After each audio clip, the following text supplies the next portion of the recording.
O número de estudantes que moram perto da escola na Grande BH é certamente bem menor que o número de alunos que precisam utilizar algum tipo de transporte no trajeto para a instituição de ensino. As dimensões da região metropolitana praticamente nos obrigam a percorrer longas distâncias de casa até a escola. Essa história da volta às aulas é o tema do nosso Grande BH em Pauta dessa semana. Grande BH em Pauta. Os problemas da sua região em debate na Band News FM. Quem tem os destaques desse assunto que trouxemos agora na abertura do Grande BH em Pauta é Júlio Vieira. Alguns estudantes precisam fazer longas caminhadas, outros vão de carona, pegam ônibus lotados ou contratam vans especializadas em transporte escolar. Aluno do ensino médio, Marcos Vinícius Rodrigues mora no bairro Planalto, na região de Venda Nova, e diariamente precisa pegar um ônibus para o centro da capital, onde estuda. Ele revela que, com o passar do tempo, até criou táticas para ir à escola com mais conforto e enfrentar o trânsito caótico nas avenidas Pedro I e Antônio Carlos. Para mim ir sentado de manhã, a gente vai um pouco mais cedo antes do ônibus sair, para mim entrar numa fila lá para me conseguir sentado. Porque se eu não for nessa fila lá no final do ônibus, eu não vou sentado não. Vou sentar todo dia porque eu faço isso. Tem umas pessoas que eu conheço da minha escola que vai comigo. A estudante Tatiane Camila Ribeiro, de 14 anos, mora em Nova Lima, na Grande BH, onde também estuda. Ela prefere ir para a escola a pé do que pegar ônibus pela manhã. Passa aqui perto de casa muito cedo, a gente chega lá na escola muito cedo, às vezes o portão ainda nem abriu, eu prefiro ir a pé, chega no horário certo. Andando umas meia hora, 40 minutos.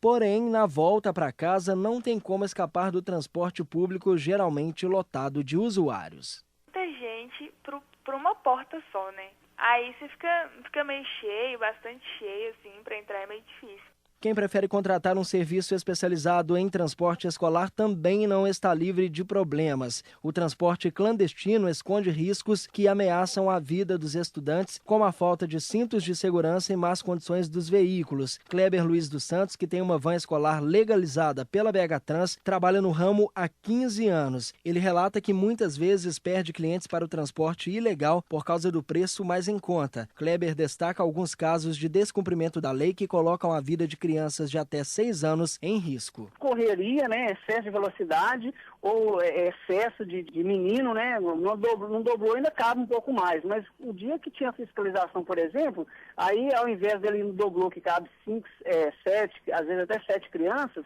ela já ia num carro menor, num carro particular menor, né? Ou num Gol, ou num Voyage que ela tem, e aí sim, ela chega a colocar, às vezes, 5, 6 crianças no Gol ou no Voyage, e ainda colocar a criança menor, né? Menor, às vezes criança de 6 anos, 5 anos no banco da frente, 1, 2, para fugir da fiscalização. Em outubro do ano passado, 352 novos profissionais se credenciaram junto à BH Trans para realizar o transporte escolar. Com isso, a partir deste ano, a cidade conta com uma frota de 2.170 veículos aptos a oferecer o serviço. Nesse período de férias escolares, as vistorias nos veículos são intensificadas. São, em média, 54 inspeções por dia. Sistema elétrico, pneus, freios, direção, parte mecânica, estado de conservação e equipamentos obrigatórios como cinto de segurança para todos os passageiros e extintor de incêndio são alguns dos equipamentos exigidos. Um selo de autorização afixado no para-brisa dos veículos é a garantia que os pais têm de que o carro está autorizado a realizar o serviço pelo período de 6 meses.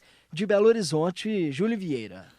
Atualmente, Belo Horizonte tem 2.000 transportadores escolares. Ano passado, a BH Trans liberou mais 352 autorizações. Essa é a maior frota do mercado do país e é proporcional. A maior frota proporcional ao tamanho da cidade, no caso Belo Horizonte. Esse mercado aqui em Belo Horizonte aparentemente está saturado. Para falar mais sobre esse assunto, nós conversamos agora com o diretor do Sindicato dos Transportadores Escolares de Minas Gerais, Leonardo Augusto de Souza. Leonardo, bom dia. Bom dia. Leonardo, de onde saiu essa conclusão de que o mercado está saturado? Olha, na verdade, não foi feito uma vistoria junto aos escolares para que falasse sobre essa necessidade. Acontece que BH Trans, ela recebe telefonemas de mães e pais querendo transportes por vias inviáveis para um transportador escolar. Por exemplo, uma mãe que mora no Planalto que quer um transporte escolar para Santa Mônica, dificilmente ela vai achar um transportador escolar que faça esse trajeto. Então, ela liga para a BH Trans. E a BH Trans, às vezes, entende que há necessidade de novos transportadores escolares. Então, o que acontece? Satura o mercado fica cheio. Isso acaba com que fica uma controvérsia no mercado. Falta para uma mãe, mas não enche os carros. Então, o que acontece? A partir de agora, eu acho que essa lei já está começando a ser vista na BH Trans, que é o seguinte, o próximo credenciamento que for liberado, ele vai ser feita uma vistoria junto ao sindicato, um órgão competente, e também aos escolares, para saber se realmente há necessidade de escolares. Bom, talvez uma necessidade de readequação de algumas rotas, é isso que você está dizendo? Não isso, mas o que acontece? Hoje, o preço que o escolar cobra não é um preço justo, ele está bem defasado, certo? Por quê? O escolar, ele concentra muito próximo de escolas, uma das outras, ele não costuma pegar escolas muito longe umas das outras. Então, o que acontece? Quando uma mãe, às vezes, liga do Planalto, querendo escolar para o bairro Santa Mônica, ela não consegue. Liga para a BH Trans e fala que falta escolar, mas, na verdade, não falta escolar. Tem escolar suficiente, o mercado está saturado, não cabe mais. As vans estão se trombando em vias que está difícil acesso. Por exemplo, na porta da Escola Santos Dumont, na porta da Escola Monte Sião, ali no bairro entre Santa Mônica e Rio Branco, as vias estão cheias, há muitos carros. Só que essa dificuldade do pai, quando liga, querendo que um escolar que faça uma via difícil para ele, porque hoje um trajeto de casa, escola, escola, casa, não passa às vezes de 4,50. Se não há um número de alunos o suficiente para ele cobrir as suas despesas, ele não vai pegar esse filho dessa mãe que está no Planalto, porque não vai cobrir a despesa dele, porque não tem outros alunos perto fazendo o mesmo trajeto. Concentra-se, então, numa região de escolas próximas, e dificulta para essa mãe, que é uma escola longe da casa dela. Leonardo, quem fala com você agora é Inácia, tudo bem? Tudo bem. Leonardo, quais são as exigências básicas da lei para se ter um transporte escolar em funcionamento? Eu não entendi a sua pergunta. Quais são as exigências da lei para que um novo carro de transporte escolar vá para as ruas funcionar? Nossa, mas isso aí, se eu fosse destacar para você... Vamos falar as principais para que os pais que estejam nos ouvindo e também os estudantes possam saber que tipo de preocupação eles precisam ter em relação ao transporte que eles já usam hoje, para que eles consigam verificar, dentro de preservar a própria integridade, aí, se são cumpridas pelo menos algumas normas básicas dessa legislação, que eu imagino seja uma legislação exigente, né? Tá, então eu vou falar de todas, em uma só resposta para você.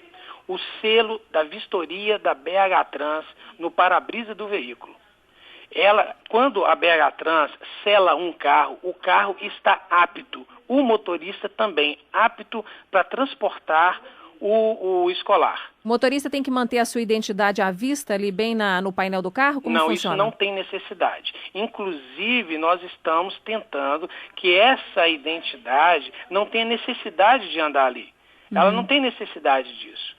O transportador escolar, hoje, ele tendo no seu para-brisa o selo da BH Trans, significa que tanto ele quanto o carro está apto para fazer esse transporte. A partir daí, a BH Trans tem como fiscalizar de uma forma mais objetiva e mais rápida e separar daí o transportador escolar do pirata. Essa vistoria é anual, Leonardo? Não, ela é semestral. Semestral. Então aumenta ainda mais a segurança, né?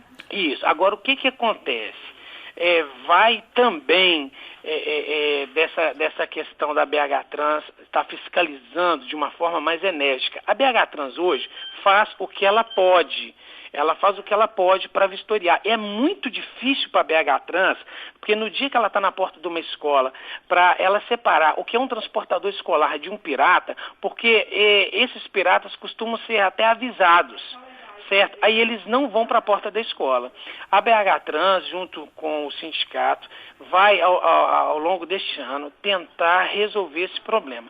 Resolver de tudo não tem jeito, não tem como. Agora, cabe também aos pais ter uma visão de que quando o filho dele é transportado por um motorista inseguro, cujo esse selo não consta no vidro do seu carro, que é o atestado de garantia da BH Trans e de outros órgãos, que quando sela um carro, não somente a BH Trans, mas também a questão a integridade de documentação, junto a órgãos como Polícia Civil, Polícia Federal, para se ter essa licença, a pessoa tem que estar apta para isso, tem que estar em dia com isso, ele não pode ter nenhum tipo desse problema. Mas, Helena, agora qual a solução, então, que vocês apontam? Qual a solução que o Sindicato dos Transportadores aponta para esse tipo de problema? Para quando uma pessoa que mora em um bairro precisa levar o filho para um bairro, mesmo que seja vizinho, numa rota onde não há tantos alunos assim, e ele acaba não conseguindo esse transporte. Apelar para o transporte clandestino, pedir um amigo para levar, qual que é a solução que pode surgir nesse caso? Apelar para o transporte clandestino é inviável. Claro. Isso é uma coisa meio absurda, a mãe fazer isso, já que não tem nenhuma garantia do governo, nem da entidade para a segurança da criança. O que acontece?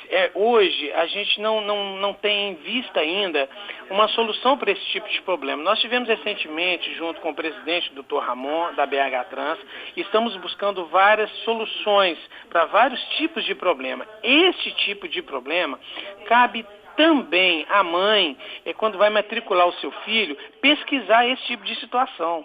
Porque, igual eu te falei, em média, na faixa de R$ 4,50 o transporte casa, escola, casa. Eu acho que tem que ser um trabalho conjunto. A solução aí também vem dos pais também, que na hora que vai matricular o seu filho, procurar dentro da possibilidade dele. Se existe um escolar que faça isso. Bom, perfeito. Nós conversamos com Leonardo Augusto de Souza, que é diretor, na verdade, do Sindicato de Transportadores Escolares de Minas Gerais. Leonardo, obrigado pela entrevista, por participar conosco aqui do Grande BH em Pauta. Bom dia para você. Bom dia, tchau. Bom, Luiz, e nessa semana em que o BH em Pauta o Grande BH em Pauta está discutindo a volta às aulas, aí tem uma informação que foi disponibilizada pela Justiça nos últimos dias e que foi divulgada no site UOL, dando conta que a Justiça Mineira obrigou pais que ensinavam filhos em casa a matricular esses adolescentes que têm aí 13 e 14 anos na escola. O caso foi denunciado pelo Ministério Público, que acusou o casal de abandono intelectual das crianças. E a decisão do juiz da Vara Civil da Infância e da Juventude de Belo Horizonte, Marcos Flávio Lucas Pádula, foi proferida em 16 de janeiro e foi divulgada somente nos últimos dias, exatamente no dia 26, na sexta-feira, dando aos pais 30 dias para que eles cumpram essa determinação. Os pais afirmam que possuem prioridade sobre o Estado e a sociedade no oferecimento de educação escolar para os filhos, mas agora, devido a essa decisão judicial, eles deverão matricular os filhos em escolas regulares, filhos que têm 13 e 14 anos, e, portanto, devendo cumprir essa determinação já nas próximas semanas.